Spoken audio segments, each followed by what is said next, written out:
I'd like to begin this session by acknowledging that the land on which we gather is the occupied, unceded, seized territory of the Nowu Southern Paiute people, and would like to pay respect to elders past, present, and emerging. We offer gratitude for the land itself, for those who have stewarded it for generations, and for the opportunity to learn, gather, and be in community with this land. For those of you in the audience unfamiliar with land acknowledgements, it's one approach of many through which gathering of people, such as us here today, can show respect and recognition for the abiding connection between Indigenous First Nations people and their historical lands. Show of hands, and I actually can't really see. Anyone in here is responsible for leading or driving employee-led community activations for their organizations? Anyone? Okay, I see one hand. All right, well, you are in the right place. So I would like to introduce myself. I am Shyla Martinez, Head of Global Inclusion and Communities for the Inclusive Experiences and Technology Organization. I know that's a mouthful. Like every time I have to say it, it's too much. I lead a team focused on transforming the future of tech through initiatives and programs that sit at the intersection of underrepresented communities, access and exposure to technology, STEM, arts, mathematics, and engineering, and community impact and engagement in partnership with Amazon's employees, customers, and community partners.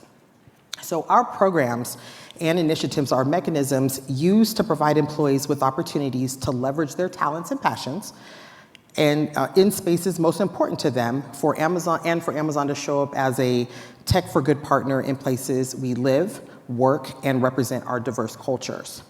I am thrilled to be here today with a few fabulous colleagues and friends to chat about our team's premier initiative, AWS Inclusion, Diversity, and Equity Innovation Fund.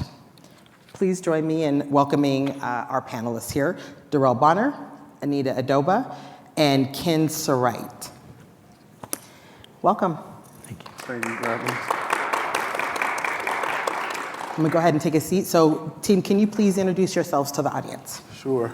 I'm happy to start. I know you very well.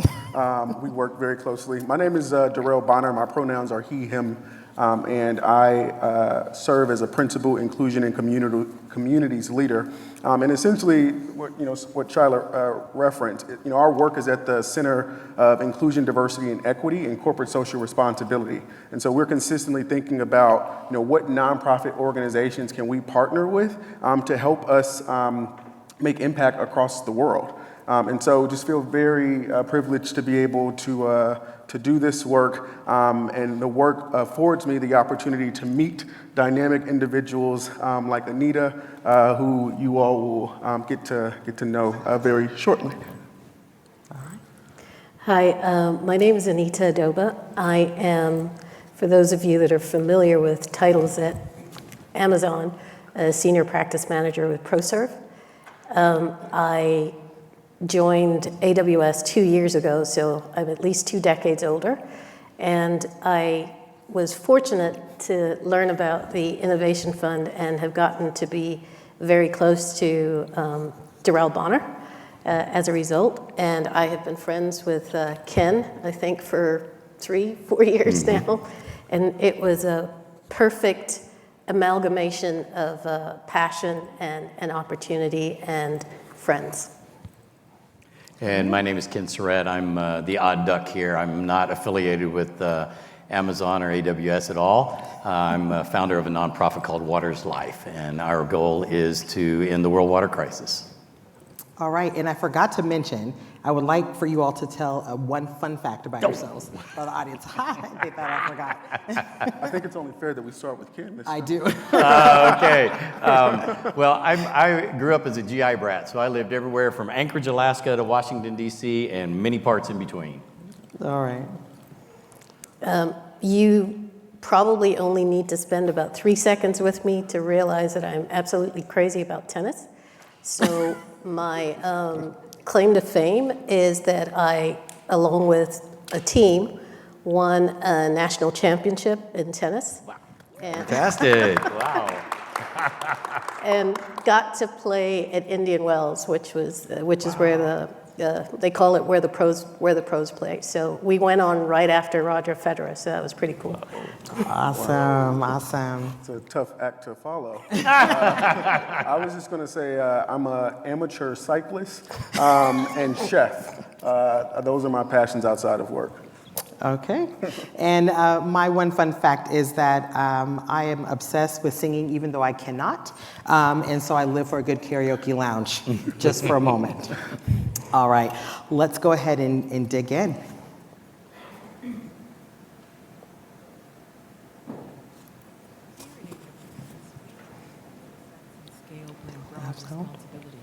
We know that responsibility drives action, and that action leads to transformation.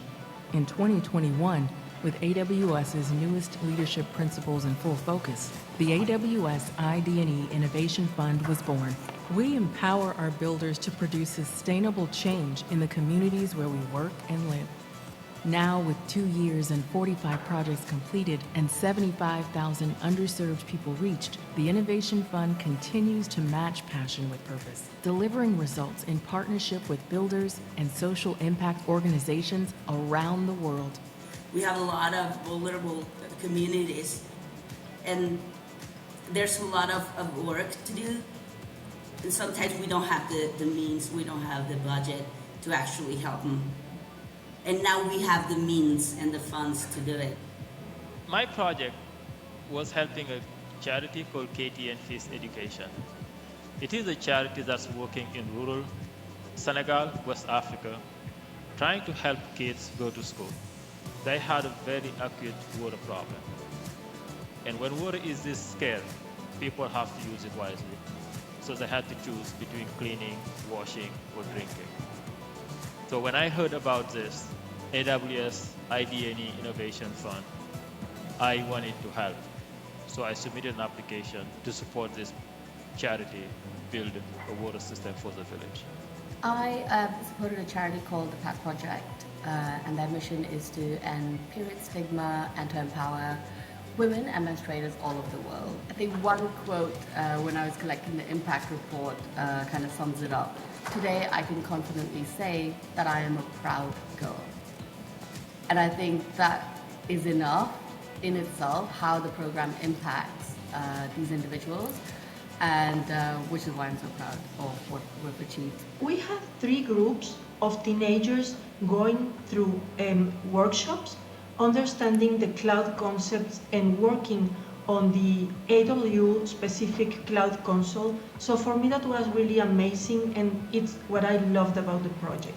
From upskilling marginalized young adults in Mexico to building a sustainable water system for a village plagued with decades of water scarcity in Senegal, the Innovation Fund continues to fight to eliminate barriers for the underserved. It's not only building a better world, it's building a world. This is making life possible for us. Honestly, I have no doubt that we are saving lives. It's very important. I think this is really something I'm very happy and proud of.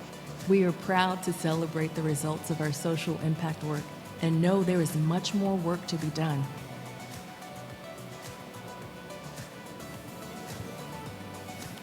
All right. The Innovation Fund. I know every time I see the video, it's amazing the work that is actually that happens as a result of this program. So Darrell, I'm going to start with you. At AWS, one of our newest leadership principles is success and scale brings broad responsibility. Can you talk about the importance of this leadership principle and the role that AWS ID&E Innovation Fund plays in our aim to achieve it? Yeah, I'll be happy to. You know, our work is really centered around that leadership principle, and it's one of our newer leadership principles. Success and scale brings broad responsibility. If you aren't familiar with that leadership principle, I want to read a portion of it. It says, you know, our local communities, planet, and future generations need us to be better every day. We must begin each day with a determination to make better, to do better, and be better for our customers, our employees, our partners, and the world at large. And so when I think about the Innovation Fund, I think that is the exact aim. This program was built out of the natural ingenuity that, our employees are, which is builders. We consistently think about, solutions to problems not only impacting our customers, but I think this program enables our builders to make impact on behalf of communities. And not just communities where they live. Anita doesn't live in the village in Nigeria where her project is based, but there was a deep-rooted connection that she had to that project that sort of motivated her to apply. And so when I think about the importance of this program, there was an imminent desire from employees who said, hey, we are looking to make an impact. And so our team, responded to that need and ultimately created a framework. This program started as a pilot in 2021, thanks to the work of Shyla and others. And it's since grown. We've impacted 25 countries to date,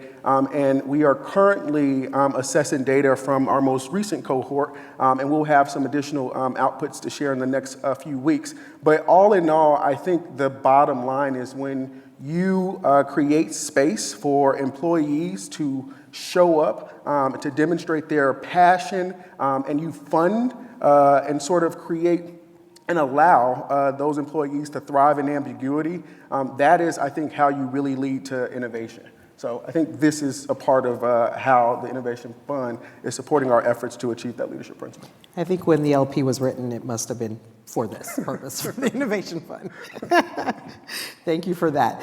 Anita, you've recently celebrated your 2-year anniversary, but undoubtedly have an extensive career in tech.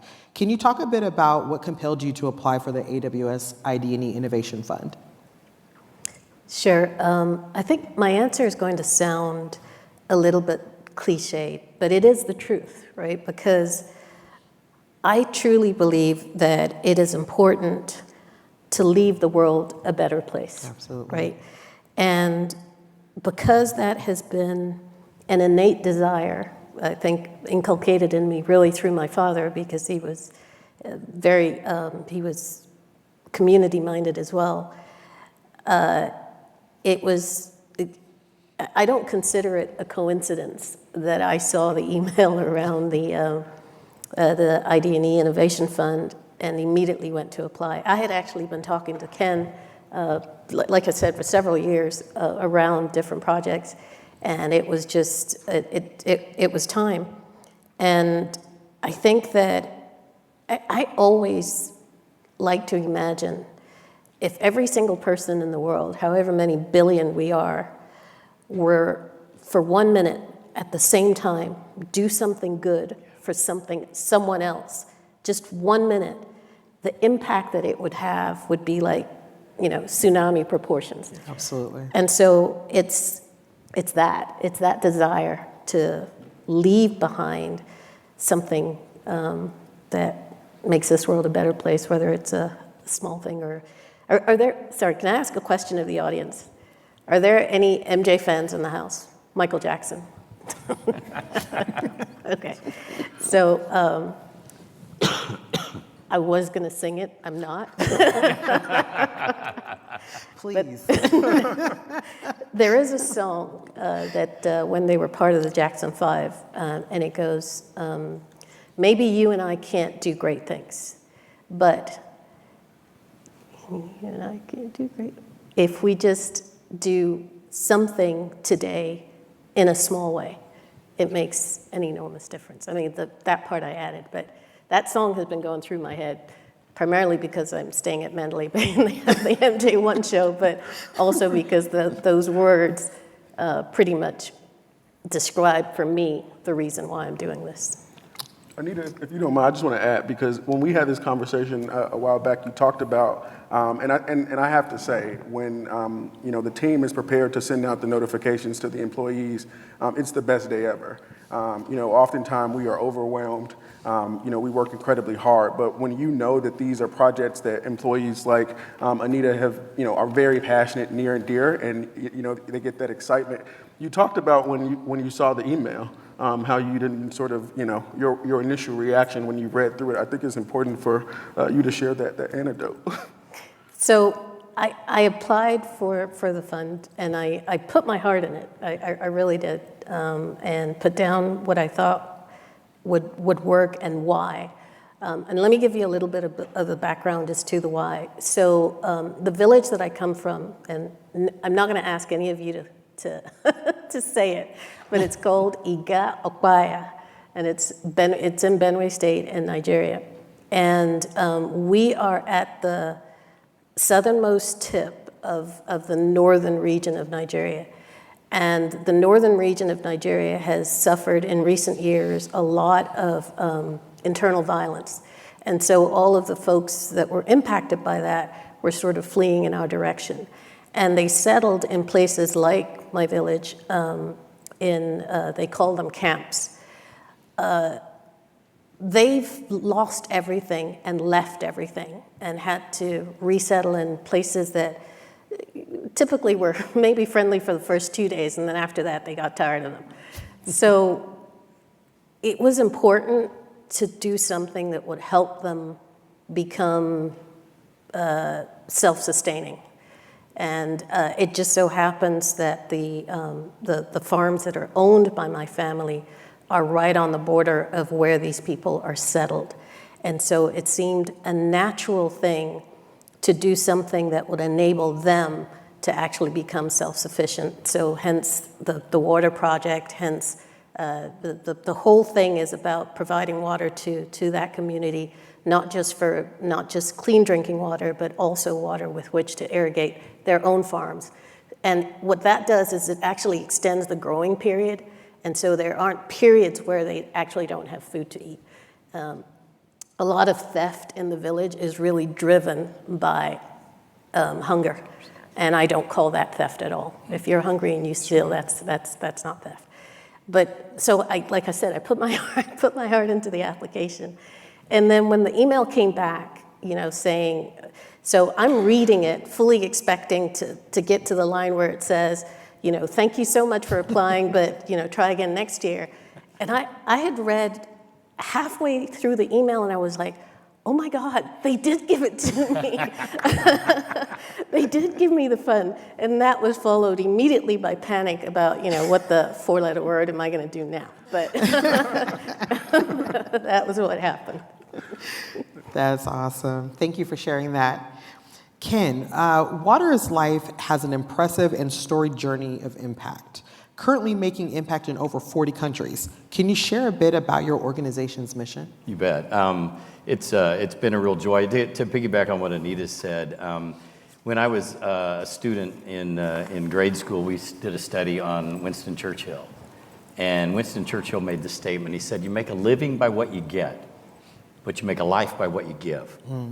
And that has stuck with me over the years, that my life is not about what I attain, but it's about what I can give and how I can help other people attain what they want.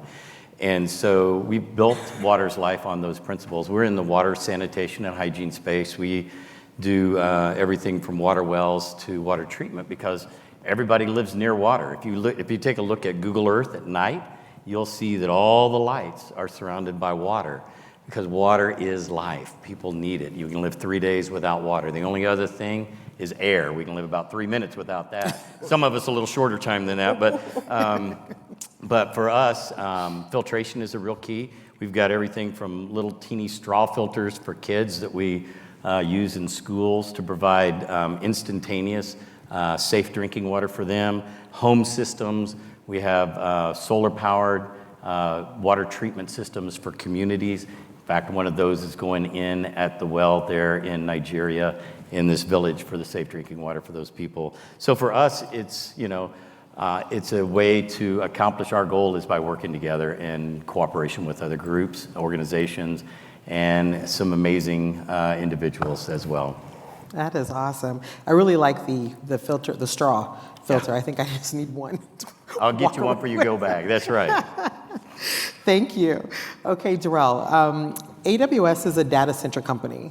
How did data inform the development of this program, and can you share a bit about the program's growth and scale since it launched as a pilot back in 2021?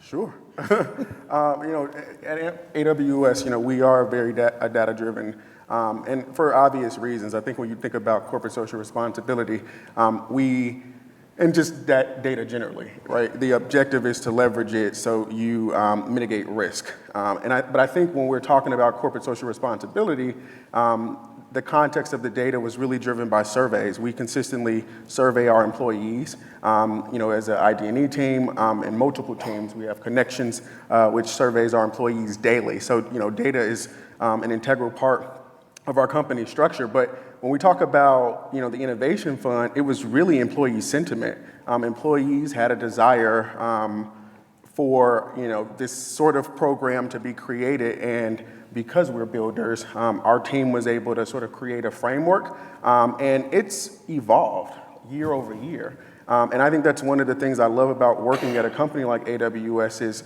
you are really empowered to just try.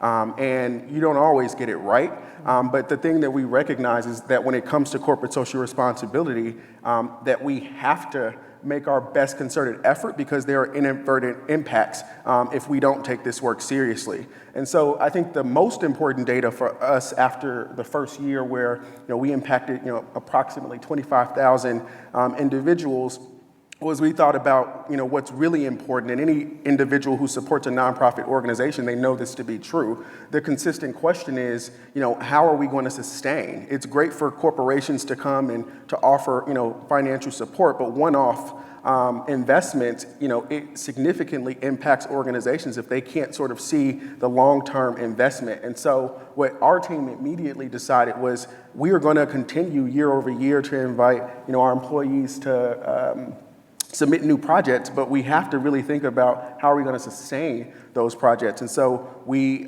introduced a reinvestment micro grant. So once employees like Anita finishes, there's now a mechanism where they can reapply to ensure that we're able to continue to make impact. And so when I think about the data, I am inspired, I am encouraged, but I also recognize that there is much more that our team has to do. We're talking about water scarcity, and these are micro grants, right? And so we recognize that the dollars, thanks to organizations with longstanding results like Water is Life, we're able to make an impact. But when we think about these very lofty issues, systemic issues, there are ways that the infrastructure of our company more broadly will sort of lean in and support. So the data has been everything, but I also want to sort of push the thinking, because sometimes when it comes to this work, it's not just sort of centered around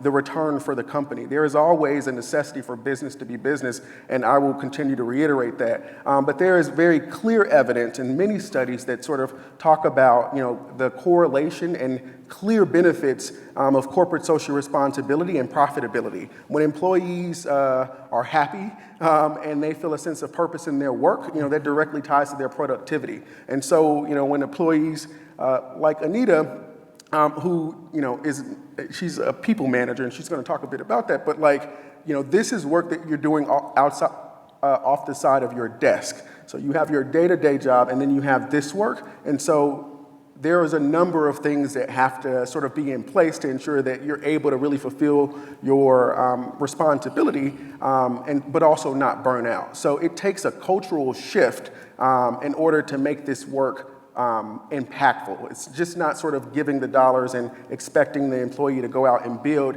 It's how do we sort of support the employee. And so we're going to take the data from this cohort to, again, continue to iterate about how do we improve to make this program that much more compelling for our builders. Mm-hmm. Awesome. Yeah, thank you for that. And Anita, I'm going to come back to you. At AWS, everyone is a builder, right? We've talked about that many times here. Builders are people who like to invent, who look at different customer experiences and try to figure out how to reinvent them. When you think about the AWS Innovation Fund, how has it allowed you to build? You have no idea how excited I am to answer that question, because I did not start life as a people manager. That might come as a shock to you all. I started very much as a technologist. Before I joined AWS, I actually worked for Oracle for a number of years. And so I have very much a technical background. As a senior practice manager, I don't often get the opportunity to get my hands dirty, at least not anymore.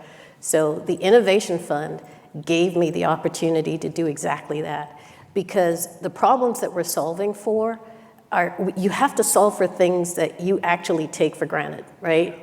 You have to solve for power. You have to solve for internet access, because I am absolutely convinced that the only way that you can bridge the divide between the wealthy and the poor, the underserved, is through technology. But you have to make that technology accessible. And the easiest way to do that, almost the only way to do that, is providing internet access. And so you solve these problems, but in a very unique way. And it had me working with, I'm going to call them fellow geeks, even though they will look at me in disdain and say, you're not even close to a geek. But I have Kevon Mayers, shout out, knows everything about IoT devices. Had an opportunity to work with him. It's still working with him. And then through the partnership with Ken, working with Michael Watkins, who is the manufacturer of, his company is called Better Things, and he manufactures, yeah, you can see he has a sense of humor. It's called the black box. And it's a filtration system that will basically take water from pretty much any source and make it drinkable. And we're going to use that in the project that is ongoing now in Nigeria.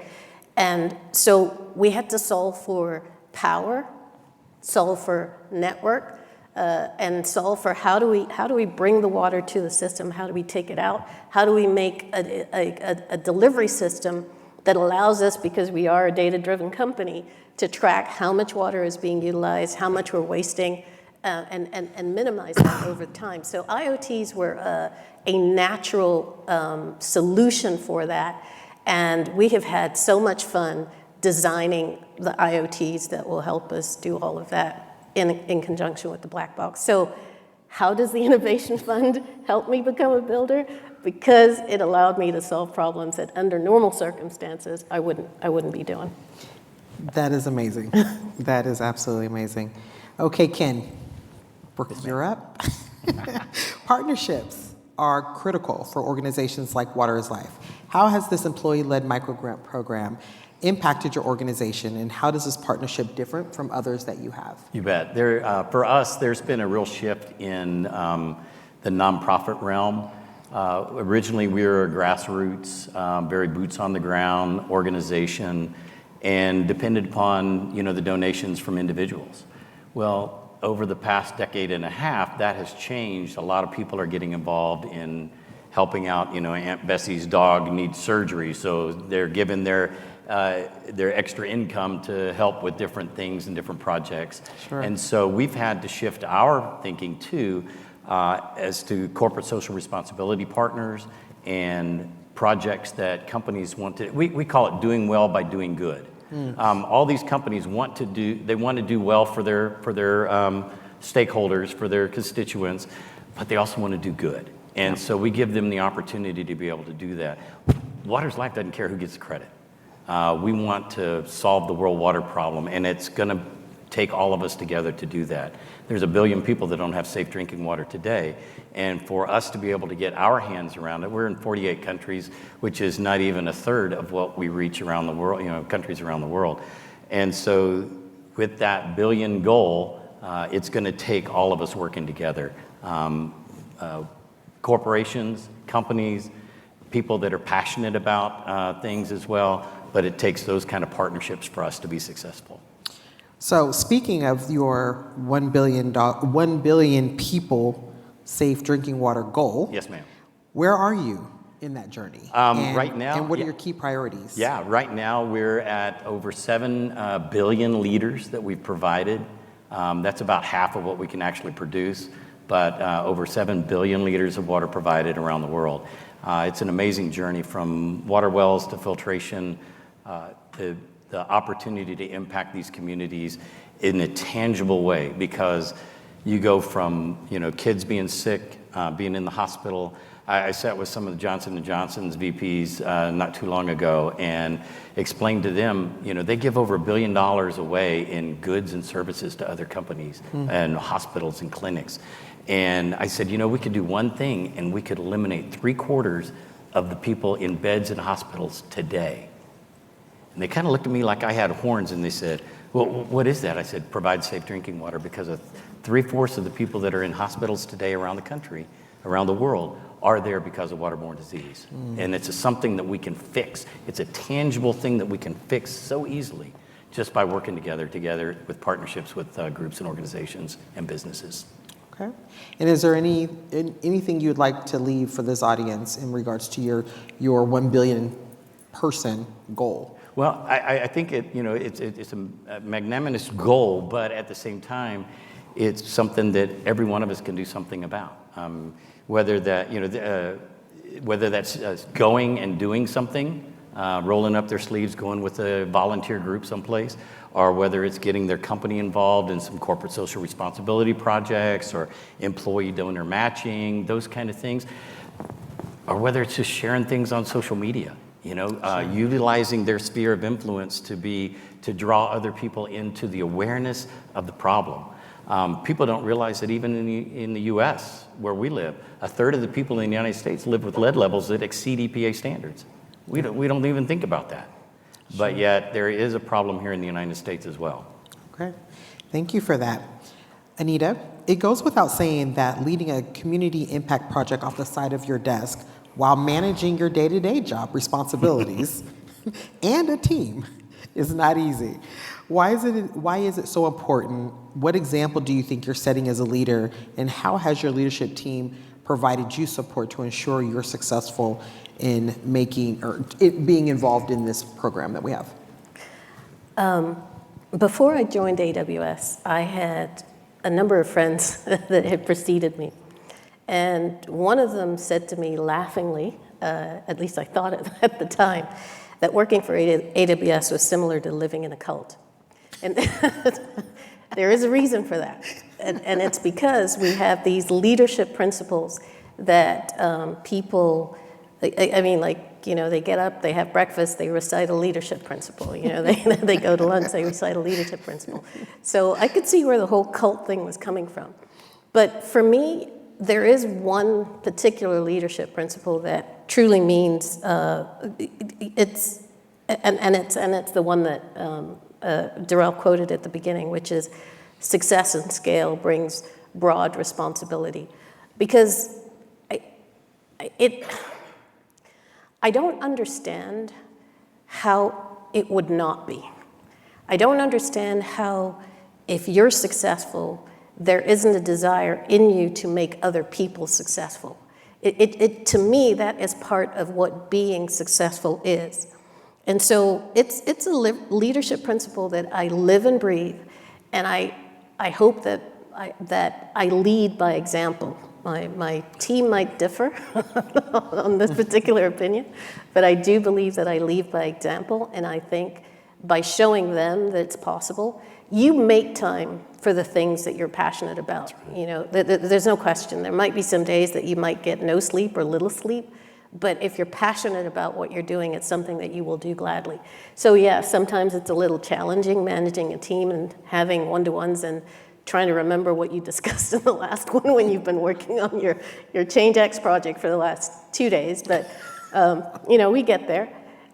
But you do it, and I know, all jokes aside, that my team is inspired by it. When I posted the fact that I was going to be at reInvent and talking about this, the thing that I got back from my team mostly was, "We are so proud of you," and that means a great deal. And I've been able to do that also because I have, again, shout out to Brian Toll, Craig Hensley, my managers, and they are just absolutely awesome. There was no question for them about whether I could do this. It was just, have at it, go do it. And so having leadership that, first of all, believe in what you're doing, think you're crazy because you're doing like 50 different things, but support you anyway, is absolutely crucial. So how I do it is passion, learning to live on coffee, and and leadership that support me.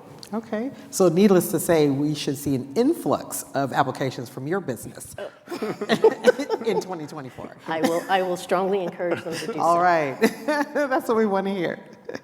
Okay, and with that, I just want to just double click on with you real quick, Anita, and just ask, what is your proudest achievement through the Innovation Fund? And what do you think other companies can learn from an initiative like ours?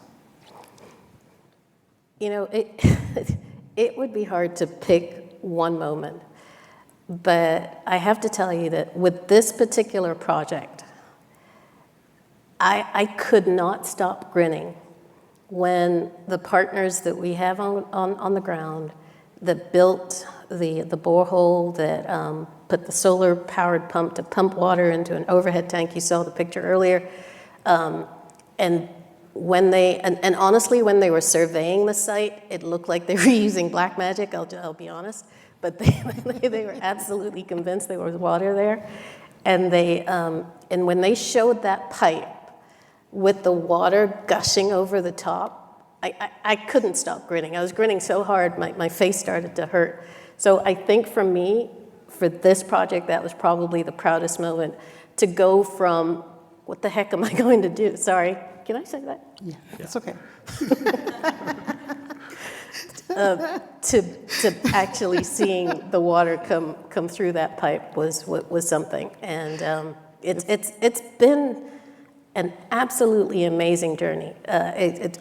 Michael Watkins with, and this 100% is a plug for AWS, but it's for a good reason. Number one, he'd been thinking about putting IoT devices on the black box even before we started talking about it. So this is actually going to be his prototype. And he knew nothing about AWS services when we started this design.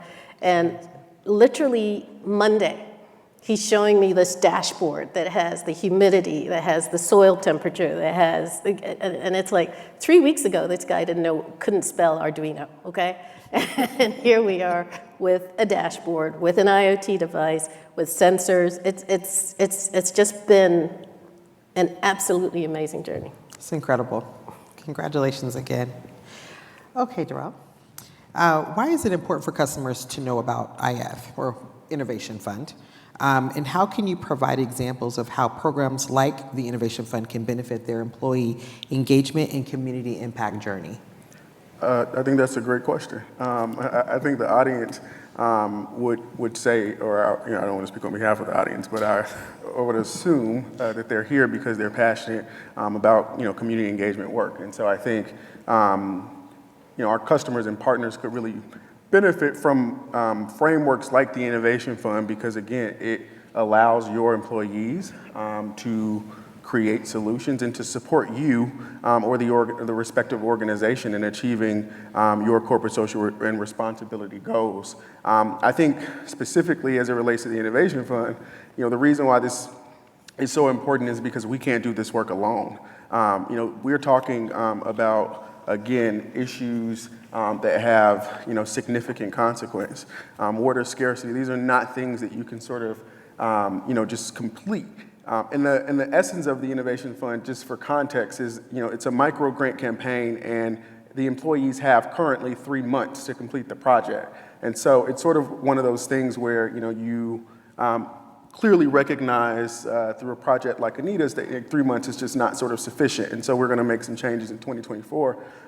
But when we talk about sort of that reinvestment framework, obviously AWS will continue to make a commitment. But how great would it be? And I know Ken would support this plug. If other customers and partners came along on the journey, because we have the clear evidence of the impact and also sort of match dollars for dollars. And so that's our hope as we think about the evolution of what this program can be. And then there was one part of the question you asked about examples, was it?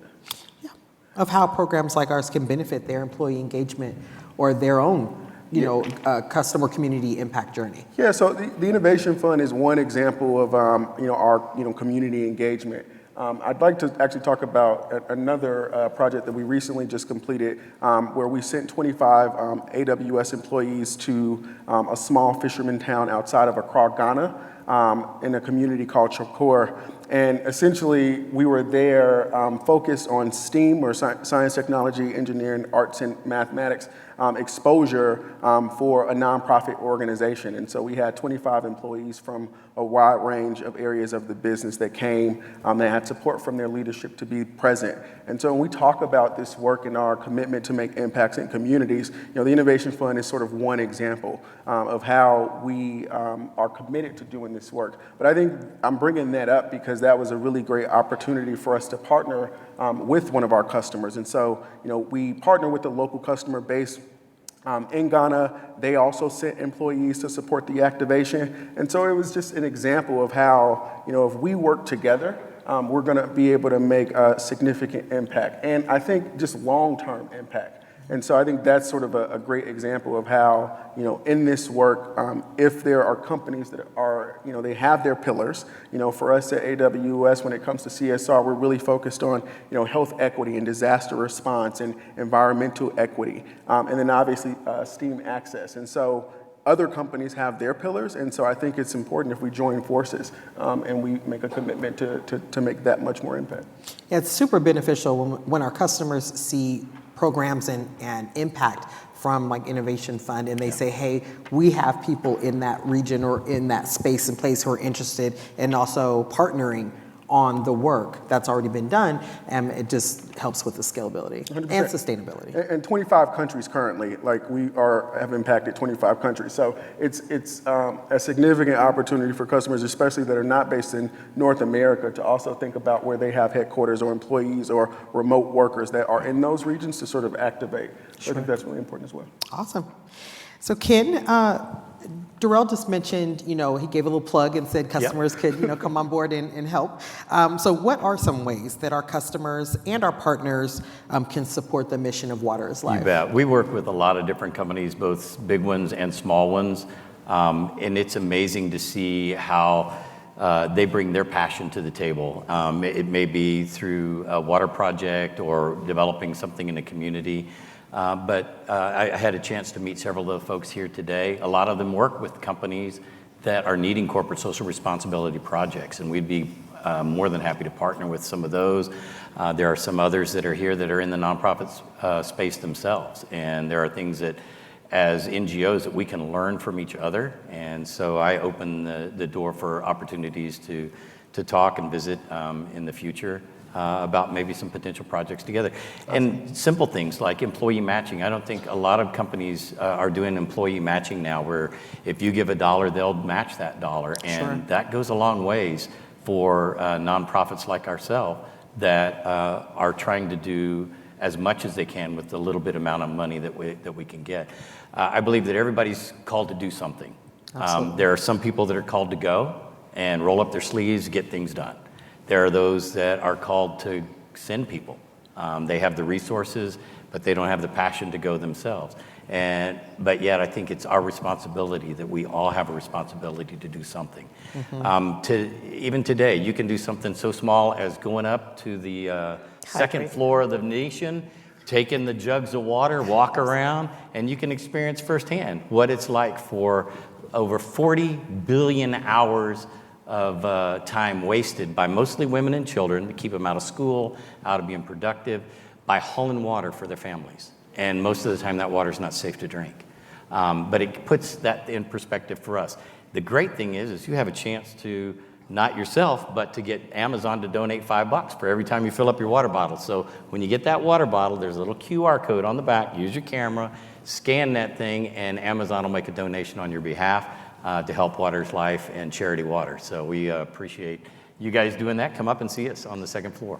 We're very excited about the partnership, and I'm actually going to come and carry the jugs tomorrow. I have been trying to get this thing going, but people aren't on board.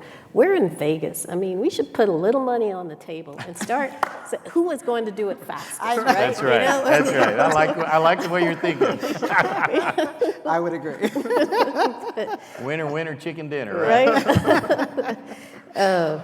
I wanted to tack on to the thing that Ken said there, and also a little bit about the question you asked me earlier, which is, I asked this question, but I'm asking it again. If you actually can't impact someone or something with your time on this earth, then what exactly are you here for? Yeah, exactly. It just doesn't make sense to me that you would want to just leave and not have made a difference, even if it's one person, right? Even if it's one thing. And I just go back to what I said before, is that if we all did one thing for 1 minute, the entire world, all at the same time, I think wars would stop. I think famine would end in some places. Maybe it's utopia, maybe there's something in the water that I'm drinking, but there's so much that we can do. And I believe that every person, every human has a desire to do something and make something. I do too. Awesome. Okay, and we have time for one more question that I will pose to the three of you, and then we'll open it up for audience questions. So there are many reasons why social responsibility and community impact is important to companies. If you had to choose one from your perspective, what would it be and why? Would you like to start? Sure. Just simply because it's our responsibility. That's the bottom line. Any revenue-generating company has an obligation to do social good, and I think that's just the bottom line. And I think as much as we applaud and recognize and celebrate the work that we're doing, I also think there's a great deal of accountability to recognize that there is so much more that we can do together. Awesome. Thank you. Ken, Anita? You bet. I think that to piggyback on what Darrell has said, that it takes all of us working together. There are people that are equipped to go and to do, and then there are companies that want to join hands with those groups. And whether it's with Waters Life or other groups and organizations, my encouragement is for people just to go and get involved. I tell teams that go with us, we take a lot of volunteer teams and a lot of companies that'll bring all their employees or some of their employees to take an experience of going and doing something. What they bring back is so important. I tell them, I said, my goal is, in the next week or two, I'm going to wreck your life. I don't want you going back the same way you came. And so for us, what we want to do is we want to change people's perspective about the world. We represent 5% of the world's population here in the United States. We consume about half of the world's goods and services. And so there's a responsibility, like what Darrell said, there's a responsibility we have as people that have something to give back to others. Thank you. I think if I were to sum it up in one word, which would be unusual because I never use short sentences, it would be purpose. Okay. One of the things that you have to be aware of as a people manager is, the words change with different sort of schools of thought, but it's the word that's being used right now is energizers. What are the things that make your team, the folks that work at AWS, the folks that work at any company, excited about going to work? For me, it's a sense of purpose. It's understanding that I work for a company, imperfect as it is, that is actually trying to do the right thing. That's right. And that is worth something. That's awesome. And I would say, I'll wrap up for us, that I think it's about the power that companies possess by virtue of having the employees that they have in their walls. Their employees make up different demographics, hopefully. They have different superpowers, and they're unique as individuals, and they all have something that they can give. And so I think it's a responsibility of a company to allow opportunities for their employees to step into those spaces and places that they can impact effortlessly.